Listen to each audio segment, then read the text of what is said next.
2022 թվականի ապրիլից մեկնարկեց մի ծրագիր, որը կոչվում է Հայաստանի կենդանի լանդշաֆտների շուկայի զարգացման համար,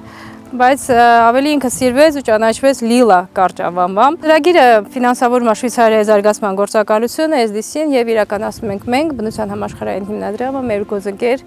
ռազմավարական զարգացման գործակալության հետ համատեղ։ Ծրագիրը ունի երկու բաղադրիչ, բնապահպանական բաղադրիչ, որը իրականացնում ենք մենք WWF Հայաստանը եւ շուկայի զարգացման բաղադրիչ, որը իրականացնում է ռազմավարական զարգացման գործակալություն ՀԿ։ Մեր բաղադրիչով մենք իրականացնում ենք հիմնական բնապահպանական հաջողություններ, գործողություններ, որոնց թվում են կլիմայի փոփոխության մեղման հարմարողականության բարձրացման գործողություններ, արոտների, անտառների կայուն կառավարման միջոցառումներ, իսկ տնտեսական զարգացման բաղադրիչով որպես գերակաղություններ ընտրվել են ներառական եւ կայուն զբոսաշրջությունը, վայրի հավաքչությունը եւ սննդի մատակարարումը։ Մենք աշխատում ենք 4 մարզում՝ Լոռի, Տավուշ, Վայոց-Ձոր եւ Սյունիք։ Ունենք 16 շահառու բնակավայր։ Այս տարածքները յուրօրինակ միջանցքներ են, որոնք կապում են պահպանվող տարածքները իրար։ Եվ այս առումով մեր ծրագիրը լրացնում եւ մաս է կազմում էկոմիջանցքների ծրագրին, որը 2015 թվականից WWF Հայաստանը իրականացնում է Հայաստանում։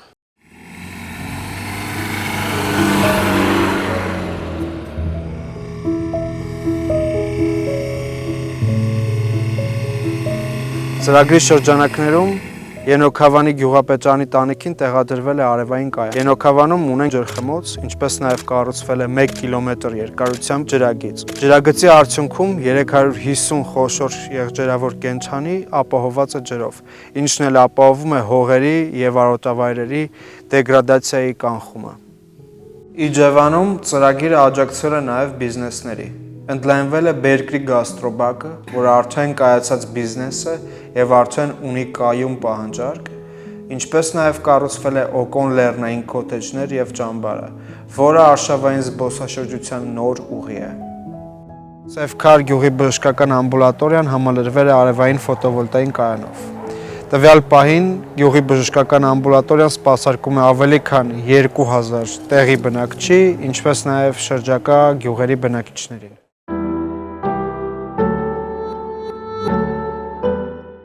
2024 թվականի կործանարար հեղեղներից հետո Փամբակ խոշորացված համայնքի բնակիչների խնդրանքով ծրագիրը նաև ներառել է հեռագնա արոտների ճանապարհների բարեկարգում։ Ներկա պահին Եղեգնուտում եւ Դեբետում արդեն իսկ ունենք հեռագնա արոտներ բարձրացող վերականգնված ճանապարհներ, որը տեղի բնակիչները արդեն իսկ անվանում են կյանքի ճանապարհ։ Դսեղը եւ Դեբետը արդեն իսկ զարգացող տուրիստական գոտիներ են եւ ծրագիրը նաեւ ներառել է տվյալ գյուղերի գյուղապետարանի շենքերը։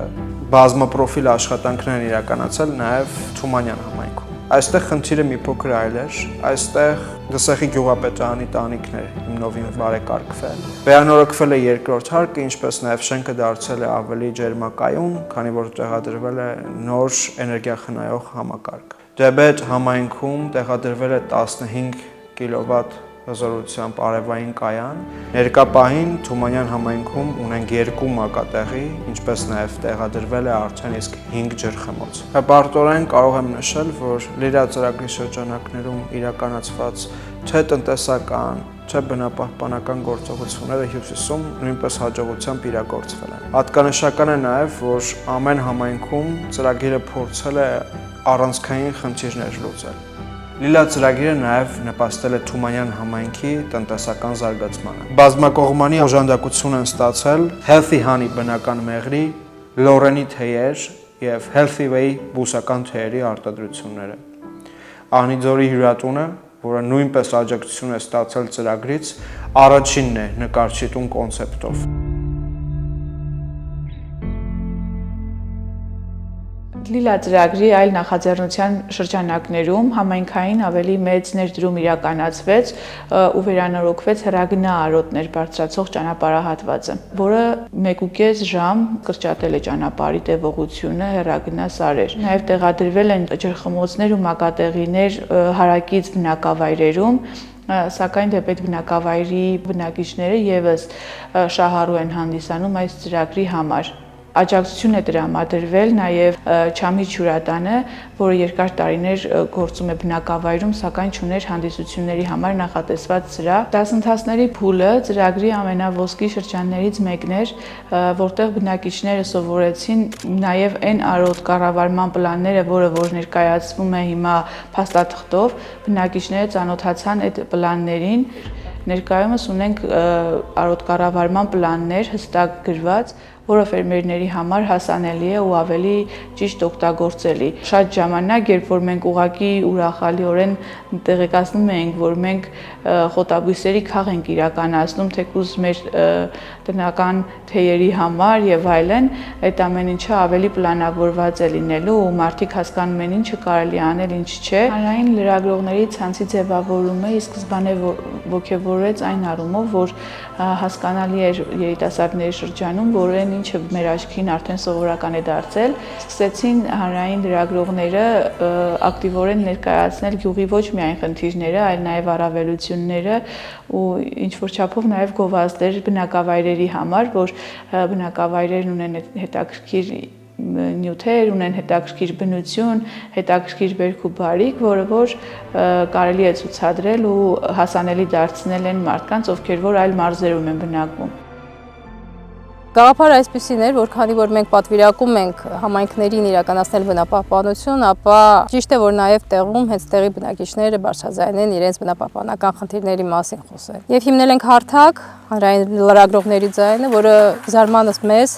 բավականին մեծ ակտիվություն ուներ եւ շատ մարդիկ են միանում, նույնիսկ մեր համայնքներից դուրս մարդիկ ցանկություն ունեն միանալու այդ հարթակին։ Եվ ունեցել ենք մի քանի միջոցառումներ, որոնց ժամանակ մենք խրախուսել ենք իրանց այդ նախաձեռնությունը հանրային լրագրողների։ Տեղակայվել է Շատին բնակավայրում 40 կիլովատ հզորությամբ արևային կայան, որից ստացված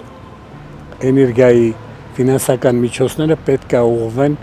արջի հասցրած վնասները մեղմացնելու հատուցելու համար։ Կառուցվել է Վերնաշեն Գլաձոր բնակավայրում նորից արևային կայաններ, Եղեգնաձոր համայնքում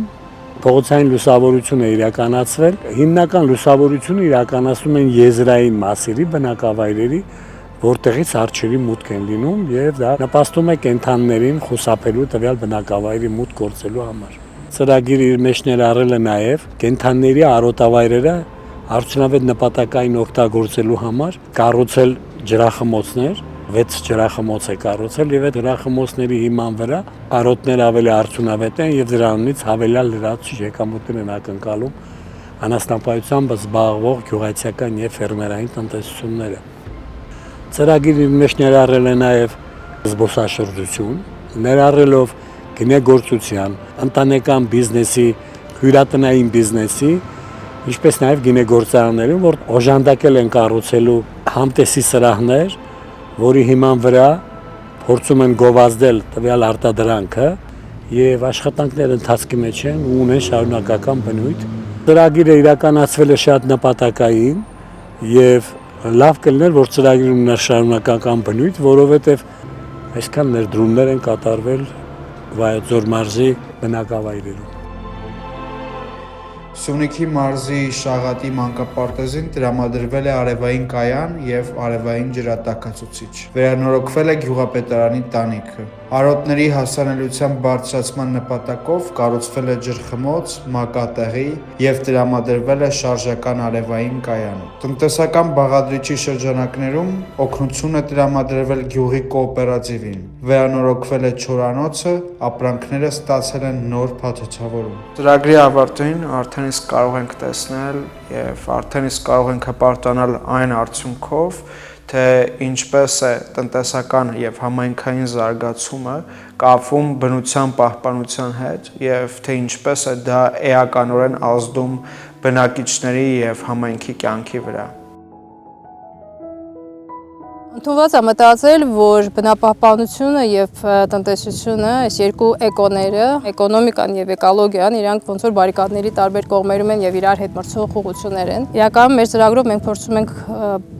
ցույց տալ եւ ապացուցել, որ կարելի է հաշտեցնել այս երկու կողմերը, որովհետեւ նայեք, փաստորեն մեր բնապահպանական գործողությունների շնորհիվ մենք ունենում ենք ավելի առողջ, ավելի կենսունակ էկոհամակարգ, որը որ հիմք է բնահեն տնտեսական գործունեության համար։ Եվ տնտեսական գործունեության արդյունքում մենք ստանում ենք եկամուտ, որը ներդրվում է բնապահպանության մեջ եւ մենք ունենք շատ լավ օրինակներ դրա։ Փաստորեն ժամանակն է հասկանալու, որ այս երկու կողմերը ոնց որ երկու գործողություններ իրանք չեն մրցում, այլ կարող են գոյություն ունենալ փոխշահավետ, կարելի է դա անվանել սիմբիոզ, կարելի է անվանել սիներգիա, բայց սրանք շատ լավ օրինակներ են, որոնք մենք կարող ենք ընդօրինակել բնությունից։ Լիլա ծրագիրը դրա վառ ապացույցն է, որ նման համագործակցություն կարող է տեղի ունենալ։